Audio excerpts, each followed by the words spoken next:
Alright, so I hope you guys like sad shit, because this shit right here is so sad that it took them not one, not two, but three whole entire plays to just get through how sad it is. Alright, so there's this dude Agamemnon. You know who Agamemnon is, right? Because you know about the Trojan War. If you don't know about the Trojan War, it's very simple. Some dudes are mad at some other dudes because they took a chick, so they kill the dudes and then they take the chick back at the end. Except it's not the end, we're continuing it right now.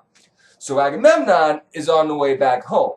And it's been a long journey for him. A lot of bad stuff has happened during that journey. For example, on the way to the war, he was stopped by a storm, and he was like, oh, well, I know how to fix storms. All I gotta do is sacrifice my virgin daughter. First of all, what?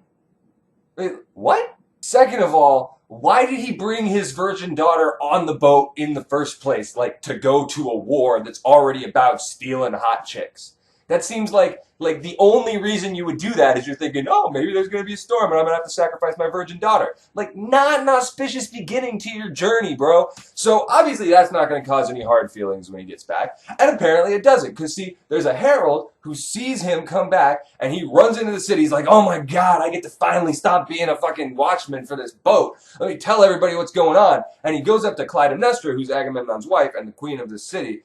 And he's like, hey, Agamemnon's back. And she's like, yeah, I fucking know that shit. You know how I know that shit? Because as soon as the Trojan War was over, some dude set some shit on fire. And then some other dudes saw that shit on fire, and they were like, we're gonna set some shit on fire. And then some other dudes set some shit on fire. And it was just like, have you seen Lord of the Rings? Where there's all the guys and they're setting shit on fire in a row? It's exactly like that. J.R.R. Tolkien is totally biting Aeschylus.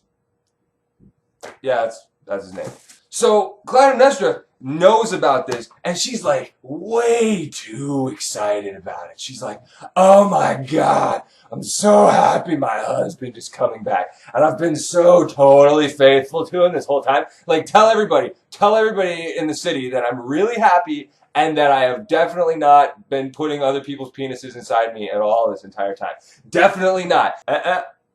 No, not even in the ear. Yeah, but she's like sort of gross, and everybody knows that she's sort of gross, but they kind of go with it because she's the queen. So anyway, then Agamemnon gets back, and she just keeps doing her gross thing, and she's like telling him that he needs to walk on all this cloth that she brought out of the house, that's like really nice cloth, and he's like, dude, I don't want to walk on this. I've just been on a boat for 10 years. I'm filthy. This stuff is worth money. And she's like, no, do it. And he's like, no, I don't want to do it. She's like, yeah, do it. And he's like, no, I'm not going to do it. Yes, no, yes, no, yes. Okay, fine. So then he gets out and he walks on the things, and then he goes inside.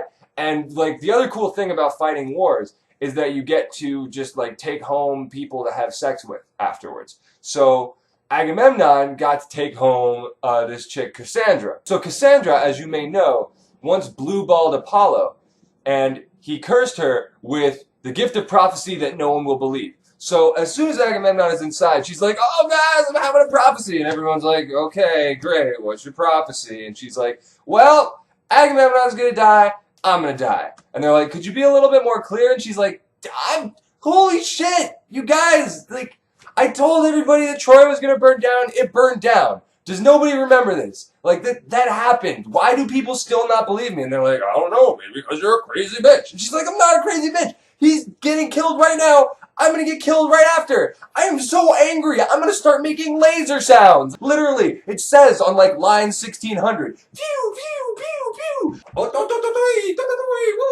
pew, oh, boy. I'm so angry. Pew, pew, pew, pew, pew, pew. Okay, it's not exactly that crazy, but like she's really pissed off because she's gonna die, and Agamemnon's already dying.